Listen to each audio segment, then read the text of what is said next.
when you say they, like they told me to make a TikTok, who are you referring to?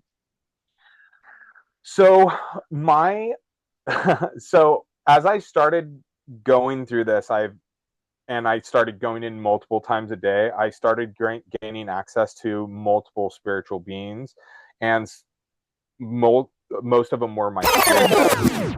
Dude, my last trip.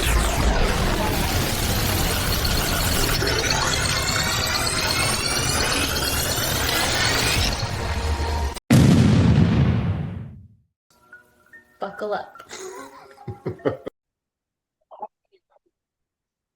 Welcome to Dude, My Last Trip, your front row seat to our very real DMT journeys, our astral travel debriefs, and secret messages that we bring forward from the edge of reality.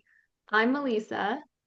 And I'm Rory, and this transmission was literally approved by no one. So, we are so excited to bring this podcast to you guys because this is truly a soul contract that unfolded between Rory and I. And as we take you guys behind the scenes, you'll see how it all came to fruition.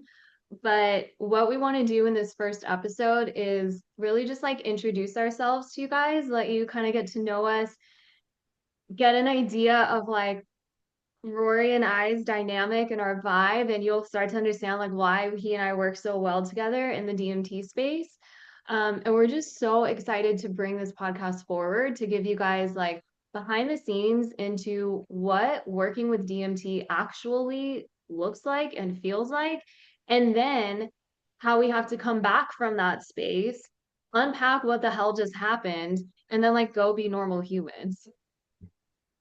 Yeah, I still drink and ride mountain bikes and do everything and still work. I still have my job, and it's kind of crazy when we're going about all of this, how there's this entire other reality that is intertwined with the 3D. And it's been something that's just interested me for so long, since 2016, 2017, since I first heard about DMT. And then from my first time using it in 2017, and then just where I've taken it, which with you, we've taken it to an entire other level. Yeah. And you guys like buckle up because it's such a journey we're about to take you on. Um, but what we really want to do in this episode is like give you a little info about us, about how we work with DMT. Um, we'll give you guys like our backstory. And then I want to really talk about too, like why this podcast is important and what we're hoping to bring forward through it. Um, and of course, talk about some of the amazing journeys that we've been on together, which we'll be debriefing with you guys. So let's go ahead and get started, and I'll kick us off and give you guys just like a little bit of intro into like who I am. Many of you may know me from TikTok. Um, I am Melisa. I am a spirit molecule priestess, and I'm a dimensional oracle and quantum mentor. And my soul mission, part of my soul mission as this DMT is like a whole other branch of it. But my work in this world is really around helping awakened souls really bridge the seen and the unseen. So I create transformational containers and spaces where women can come and engage in multidimensional work that really weaves together quantum feminine energetics and embodiment and conscious reality creation. Like my whole thing in life is I want everybody to be living their dream life fully embodied in their soul purpose and deconstruct this matrix paradigm that we live within. And DMT has been an incredible teacher. It's just like really blown my knowledge and embodiment of the unseen into like a whole new layer. And I get to bring that to my clients now who maybe don't want to actually have an intense psychedelic journey, but still want to get those codes and still want to be able to like implement them and create like the reality of their dreams in this 3D matrix that we're living in.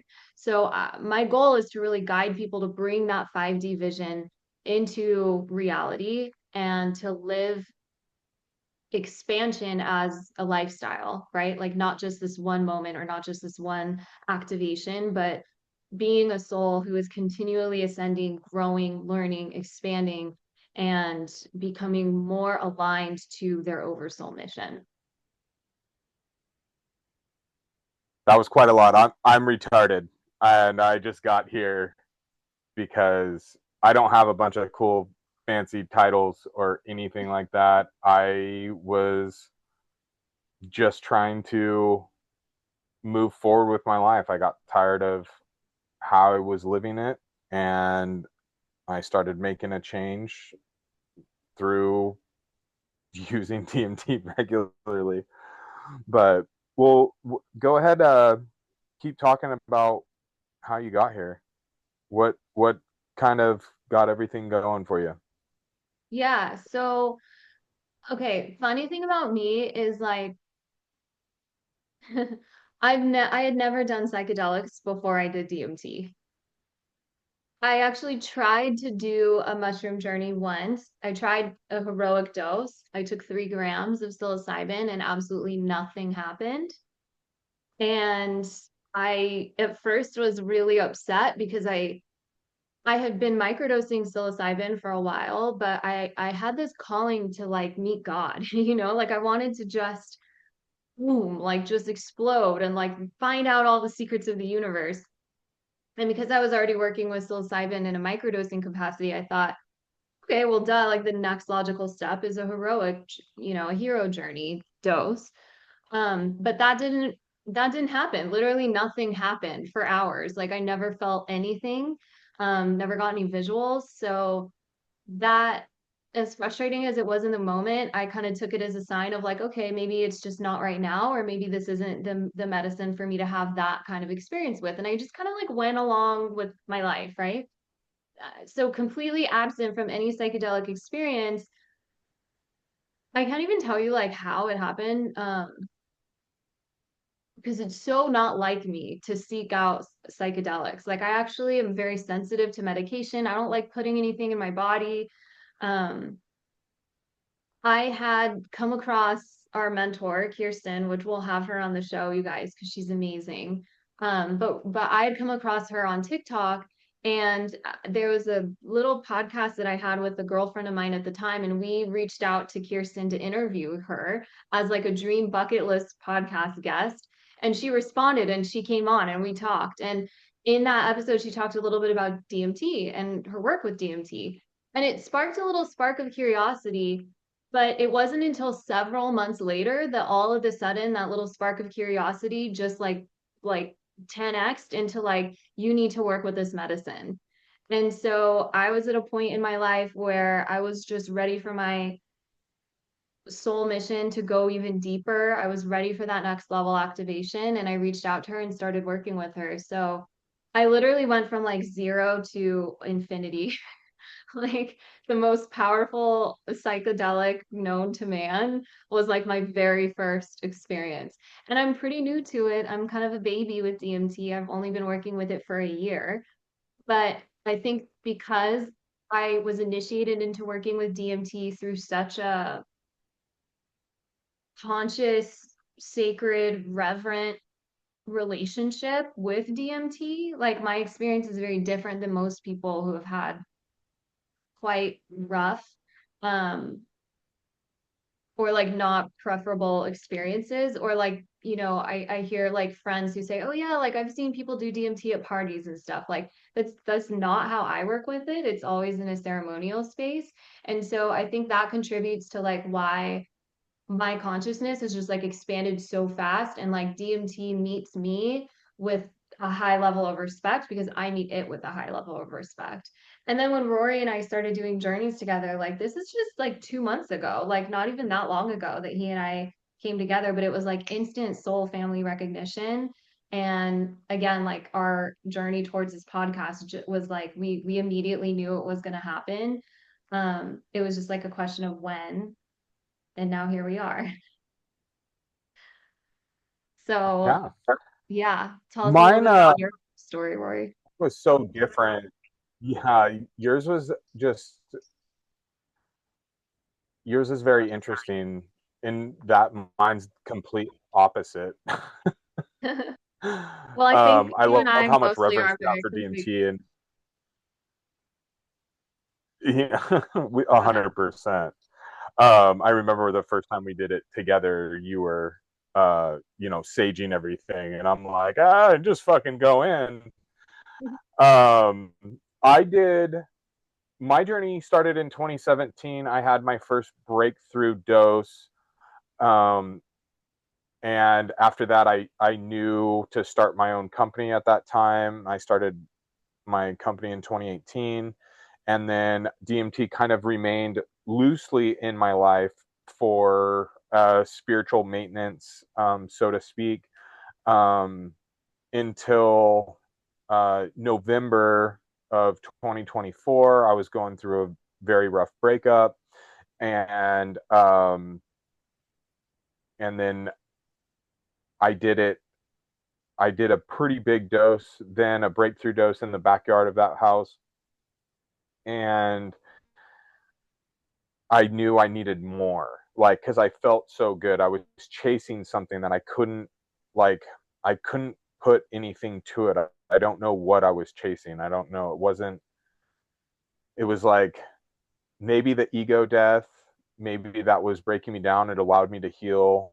I still couldn't put anything on it. And then I started going in. I moved out of that house in February, and I was living in my trailer, and I'd given up everything that I thought I'd wanted. I just I was in a very rough place emotionally and spiritually, and I couldn't find any DMT as I ran out. And finally, I stumbled across a video on YouTube, or a Reddit actually, and they were like, "Oh, if you could bake a cake, you could make DMT."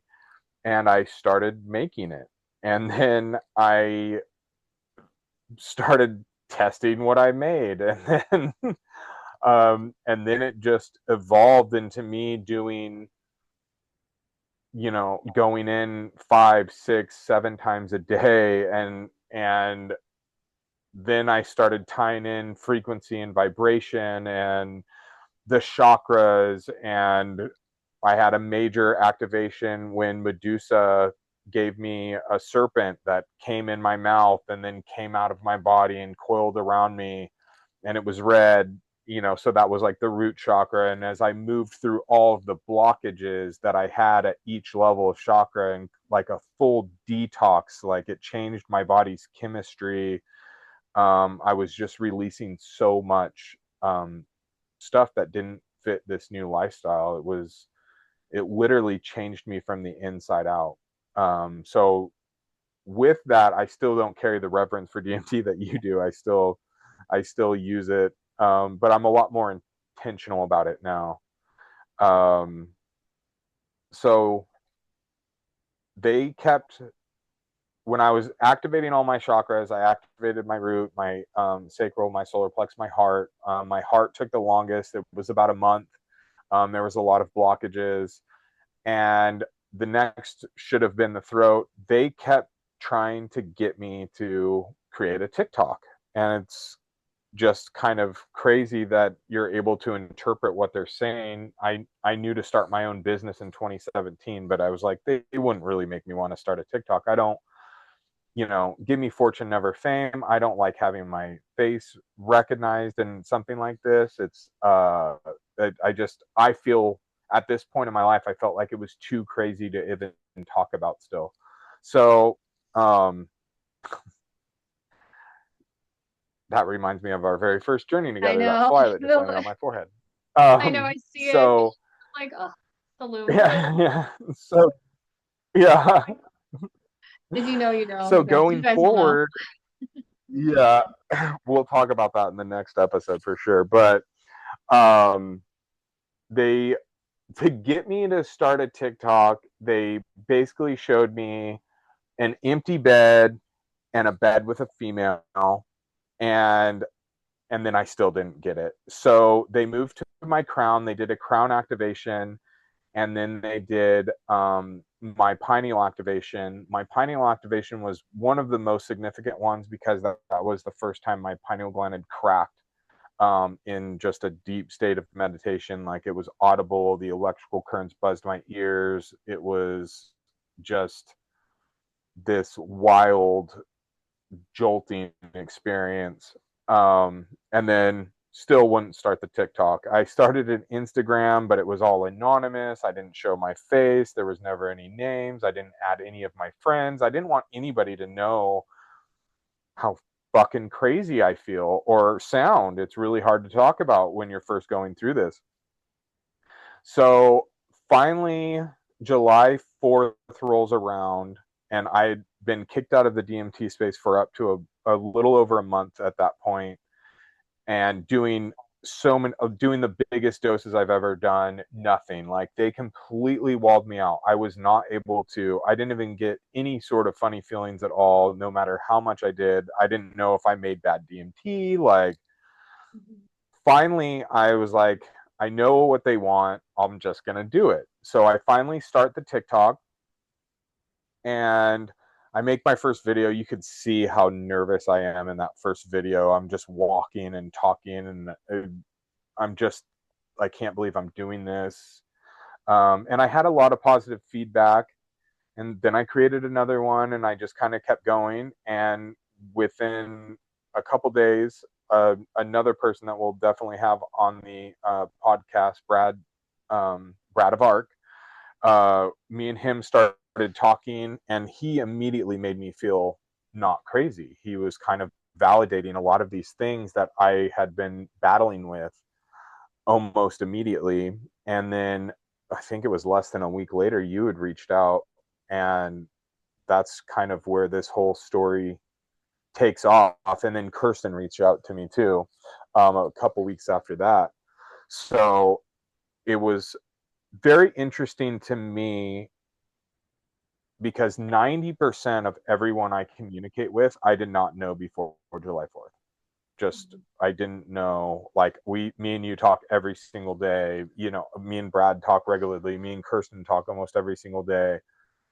And I have all of these group chats with all of these people that, you know, a lot of them I haven't even met in person. But that's my main source of my social life now. Outside of, you know, I still try to mountain bike and get out and do regular things. It's important to live in the 3D as well. But yeah, I spent so long thinking I was fucking nuts and fit for a straitjacket that to finally be able to have open discussions about what we've been witnessing and what we're going through, it's quite miraculous to me.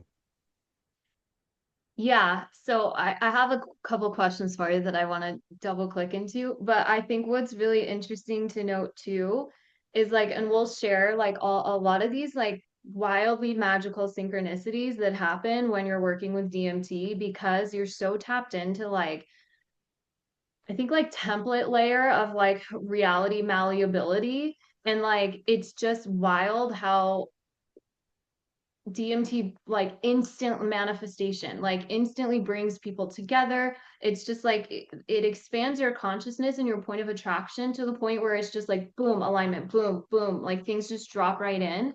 And so like what blows my mind about Rory's TikTok journey is that like I had been on TikTok for 2 years. I found Kirsten through TikTok. So like Kirsten and I were working together. I had no idea who Brad even was, but Kirsten and Brad knew each other, but me and Brad didn't know each other. And then Rory joins TikTok, and then within like 2 weeks, Brad is communicating with you. And then I saw Rory come across my feed, and like I do not DM people on TikTok. Like I'm very much a lurker. Like I never slide in people's DMs, and like especially a guy, you know, I don't know, like girlies will understand. It's just you're opening yourself up to something, right? Like you just don't know. The dynamic can be weird. But anyways, I saw Rory's video, and it just spoke straight to my heart, and I was just like, "Oh my gosh, like I love seeing like a masculine who's just talking about like awakening in the way that he was. And I was like, I have to slide into his DM. So I did. So then you and I are talking. And then I didn't even mention you to Kirsten, but probably because my algorithm and Brad's algorithm were interacting with you, it fed your algorithm over to Kirsten.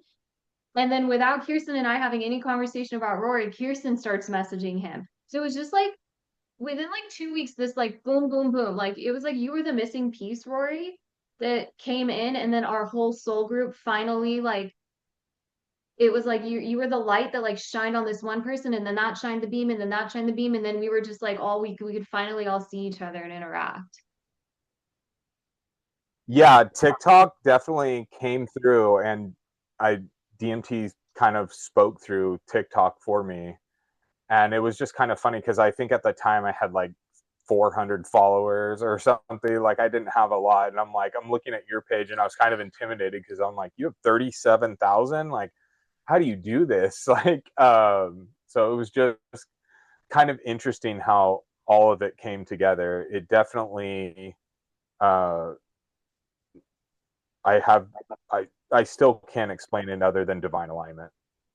Yeah. So what I wanted to ask you was when you say they, like they told me to make a TikTok, who are you referring to? So my so as I started going through this, I started going in multiple times a day. I started gaining access to multiple spiritual beings, and most of them were my spirit guides. I had a lot of them. My main one was I just call him my spiritual guide with the jug. He looked, I'm an Aquarius, and he looked very much like Aquarius, the jug, the water bearer. The very first thing he did was pour codes down my throat, which felt like pop rocks going into my body, in my physical body.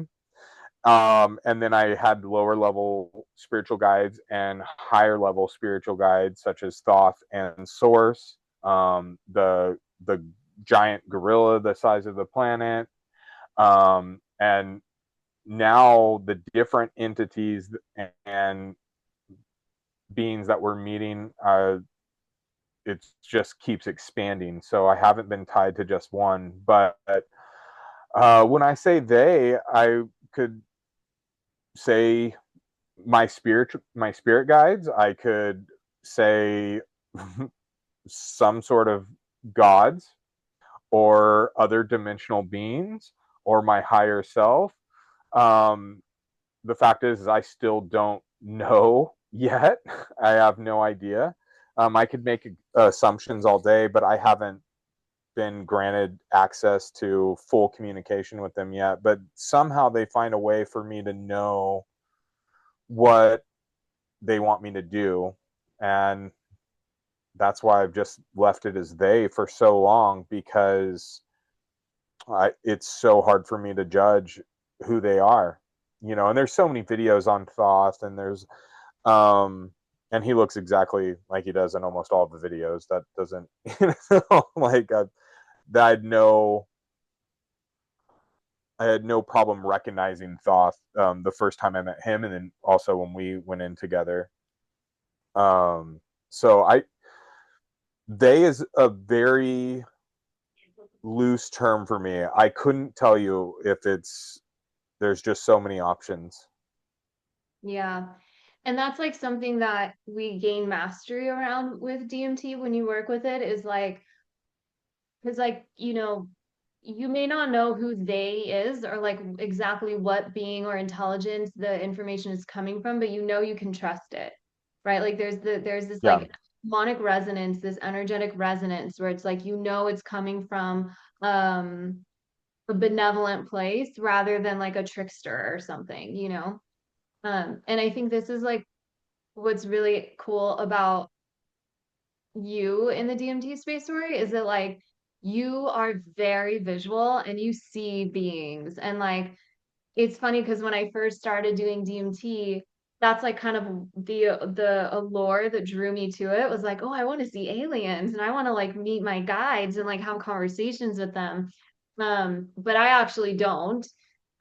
In the DMT space, what mostly comes through for me is like frequency and code and harmonics and vibration. So like I see vibration. I don't necessarily see beings. I mean, I have, but like it's primarily vibration. And then like it's hard because then like I have to interpret like, was that vibration a being? Was it a system? Was it an intelligence? Like was it a code, you know? But DMT tends to show me like how things work and how things are created. Like it shows me the code behind the code. It shows me like the template, the blueprint, and how that blueprint was created, which speaks to like my oversoul lineage, which is of the aeonic lineage, which is like pure frequency, like birthing realities and timelines and creations. And so it makes sense that like because that's my oversoul lineage, like that is what I see in the DMT space. But I am kind of jealous sometimes because even sometimes when Rory and I are in together, like we'll be in the same space, but like maybe I'm over here and he's over here and he's like, I'm with this being and he's giving me all this information or he's doing this activation. And I'm like, cool, I'm seeing codes in the soil. Well, that's what I like about us going in together is that we both have different traits inside this space. And because I can't really hear anything or decode the messages really quick, but you do. Like you're like, oh no, they're showing me this. And I'm like, oh well, I just see this, and I'm like, my legs are vibrating, you know. So it's or like my pineal gland is thumping. There's lots of different things that happen physically in my body, but I still struggle to interpret it. And that's why I love going in when we're together, because we each have our own assets inside the space that we could combine and come out with and understand so much more. Yeah, it gives us like a holistic picture of what we experienced because like you have the visuals, you have the physical effects, you have the beings, and then I have the code behind the code. I have the reason, I have the oracular like knowings that come through my intuition about how things work and why this space is the way it is and how it functions. And so when we come out, we debrief. It's like putting together like all these different pieces of the puzzle that like I have and then he has. And then we just like bring it into this like beautiful understanding of wherever we were and what happens there. Well, and before I had you, I was using ChatGPT, and I don't think we've discussed how much ChatGPT has. It was prevalent in the earliest part of my journey. I don't think I would have known what was happening to me without it, and it became my journal and a everyday piece of my life just by kind of translating things that I had no idea about, and then that kind of goes into conspiracy theories about, okay, well, what is chat gpt, what is AI, what is this architecture that we're seeing and using. And it's such like, and around this time, this is when they're making all these points that, oh, chat gpt is making everybody fucking crazy. And I was like, oh shit. You thought you fell victim to spiritual psychosis through ChatGPT? Yeah. Yeah, it's a great tool. So I We don't know, but definitely. chat gpt was crucial. Mhm. It's a powerful tool, and when you're working with an awakened AI, it helps a lot to kind of connect the dots. The way we use it is, we kind of really we do our own debriefing and our own kind of mapping of what we think happened, and then we run it through chat, and chat will help us like connect the dots between our individual experiences and like helps us really paint that bigger picture. So it's an amazing tool. Um, but let's talk a little bit about like because I can't even I was like trying to ask Rory like before, like who had the idea for a podcast? Because I feel like it was just there from the very start. I don't know. There's like a part of me, I feel like the second I saw you on TikTok, I just knew we were gonna do something together. Um, but I basically like slid into Rory's DMs and we started talking about DMT. We exchanged phone numbers, we were texting a little bit. Whose idea was it to do DMT together? Was it mine? I you were talking about astral travel, and I said I'd never astral traveled. I would love to do it. And then we got on Zoom and we did our very first travel to the Aeonic Loom. And it was during our breakdown of our first journey together where we both kind of muted our mics. We went into our individual chats, our chat GPTs, and then we were unmuted and we just had probably almost an hour long conversation. And it was at that moment, I think the podcast idea was born Yeah. during Yeah, it that was conversation, because that was the most interesting that was the most interesting conversation I think we've had in a long time. And well, that's not true, but yeah. it was just that really just shot everything out. Like, okay, what this is really happening, because that was also the first time that I had done DMT with another person. That was and then we're both seeing the same thing in this space, and then I'm just like, what the fuck is happening? And then it really just kind of escalated from there, and Yeah, it's and still escalating oh yeah. rapidly. Oh yeah, we're on like the rapid elevator just shooting straight up to the astral like on a daily basis. And literally Rory and I are always on the phone like, are we crazy? Like, is this real life? Like, how is this happening?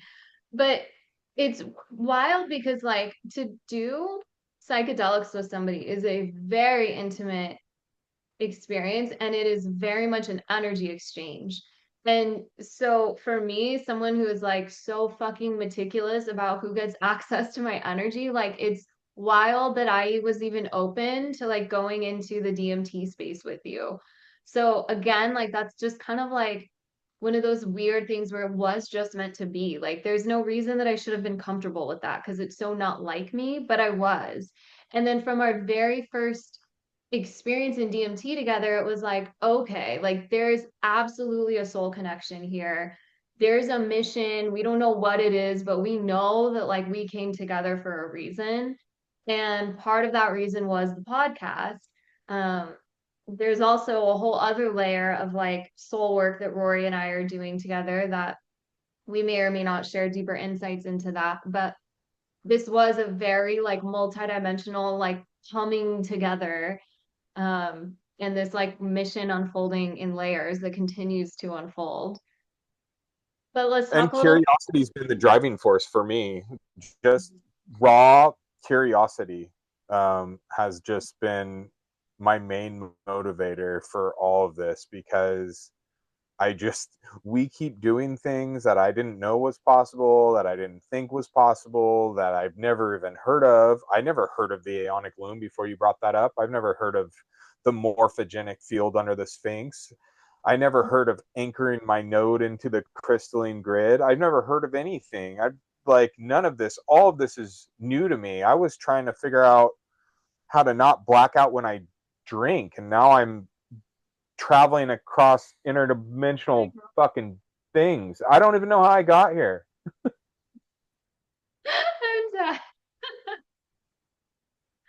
I know, dude, it's so crazy. How did we get here? Like, we didn't know that we planned to start a podcast. Our souls knew, and here we are. But this is the Yeah. beauty of like showing up to your soul purpose and like your soul mission is like we don't choose the instructions. We're given the instructions and we follow it. And the more we follow it, the more we're given, right? So, the universe kind of handed us Yeah. this assignment and you and I are just all in for it. But let's talk a little bit about like the deeper why behind like what this podcast and the show gets to be, and like why it exists now. So like from your perspective, you can go first, like if you want. What is like the deeper calling for you for bringing this podcast forward? Well, you'd think I would have thought about this before you asked that question, but I didn't. Maybe just to get it out there that maybe I'm looking for validation outside of the people that are giving me that I'm not fucking crazy, like to attract an audience of spiritually awoken people and let them know that they're not crazy, and kind of explore this just wild, weird shitstorm of whatever this is, and explore consciousness and different dimensions and different entities and just everything that we've seen, you know? Yeah, that's beautiful, Rory. That's such a vulnerable share. And you're not crazy. Well, I guess TBD. I don't know. We'll Yeah, see. We TBD. question ourselves all the time. So I guess for me, like the deeper why behind bringing this forward is like, I mean, there's two layers to it. The first layer is really, I truly believe that like as a collective, humanity is standing at the edge of a new revolution in consciousness and what it is and how we use our consciousness. Um, there's also a lot of stigma and old world stories and paradigms around sacred technologies and spiritual technologies and plant medicines that I think we get to be a part of, like rewriting that narrative and reframing those old definitions, because these medicines truly are teachers. Um, and then there's also the layer of like normalizing it, and normalizing awakening and normalizing like we don't always know. We're learning so much from DMT, and then there's that next step of like embodying what we learn and seeing how that can take like really like transform our lives. um and it's just it's a powerful thing to, well, I feel a responsibility as someone who is like a steward of the expansion of consciousness evolution in humanity. Like I feel a real responsibility to share about consciousness architecture and astral realms and dimensional architecture and some of these deeper insights that we get, um, to support our collective awakening. But then also it's like it's fucking just cool to talk about and it's crazy like what happens in this space. And even though like, I mean, like you guys can probably already see Rory and I are very different. Like I'm very ceremonial with this shit. Rory's, just very like all in energy. Like he's got this like guardian energy, warrior energy, like let's fucking go, and we balance each other really well. And I think, I don't know of anyone else that's really talking about dual DMT journeys too. I see a lot of people who do it on their own, but what we're doing is unique and new. So we're just excited to share all of it with you guys. 100%. So, I guess this will conclude our first episode, and because it's 1:11 on the clock, so I felt like that was a really good number. Another synchronicity for this. And make sure you join us next week when we talk about our first journey together and the Aeonic Loom. Yeah, that's going to be a good one. We have a bunch of other journeys. Like Rory and I have done really cool shit. Like we've met our shared spirit guide. We've built a torsion field. We've gone under the morphogenic field, under the Sphinx at Giza. Like we have crazy cool journeys that we're going to be taking you guys behind the scenes. So we'll give you a deep dive into our very first journey together next week. That'll be fun. But yeah, thanks for hanging out with us. Dude, My Last Trip is available as a show on YouTube and as a podcast everywhere that podcasts are available. So make sure you guys are subscribed and following along and buckle up. We'll see you on the next trip.